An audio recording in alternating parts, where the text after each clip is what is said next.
আজকে তোমরা আলেমদের সাথে খেলতে চাও। আরে বোকার দলেরা, কে কতটুকু খেলা জানে এটা তো করোনাই পরীক্ষা হয়ে গেছে। যখন করোনায় বাবার সামনে মায়ের সামনে সন্তানের লাশ, সন্তানের সামনে বাবার লাশ, তোমরা খেলবা কি? তোমরা তো পালায়া কুল পাও নাই। প্রাইভেট বিমান নিয়ে দেশের বাইরে ভাগছো, প্রাইভেট অ্যাম্বুলেন্স নিয়ে দেশের বাইরে ভাগছো। ওলামায়ে কেরাম জানাজা দিয়েছেন, দাফন দিয়েছেন, তারাই আজকে কোরআনের পক্ষে দাঁড়িয়ে বুঝাইছেন আমরা মৃত্যুকে ভয় পাই না, মৃত্যুকে ভয় পাই না, মৃত্যুকে ভয় পাই না। সাবধান হও, আলেমদের সাথে খেলতে আসো না। খেলা কে কতটুকু পারে তা তো করোনাই পরীক্ষা করায় দিয়েছে। কথা বলেন ঠিক কিনা বেঠি? আলেমরা দ্বীনের বিধানকে এত বেশি গুরুত্ব দেন, যেভাবে করোনায় মৃতদের জানাজা এবং কাফন দাফনের বিষয়কে গুরুত্ব দিয়েছেন, মৃত্যুকে ভয় পান নাই। যদি কাফন দাফনকে এত গুরুত্ব দেন, তাহলে কোরআনকে কত ভালোবাসেন, নবীকে কত ভালোবাসেন, আল্লাহকে কত ভালোবাসেন। কোরআনের উপর আঘাত আসলে উলামায়ে কেরাম ফাঁসিতে ঝুলতে ভয় পান না। কোরআনের উপর আঘাত আসলে উলামায়ে কেরাম পিছপা হন না। দ্বীনের উপর আঘাত আসলে উলামায়ে কেরাম পিছপা হন না।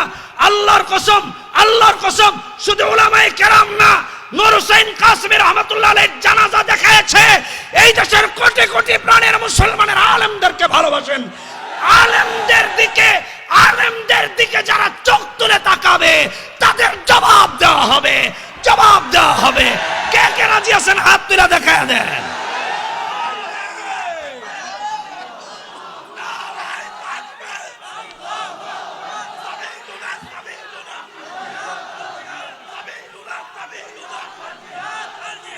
শেষ কথা, একটা কথা বলে দিতে চাই, সাবধান যারা আলেমদেরকে গালি দাও।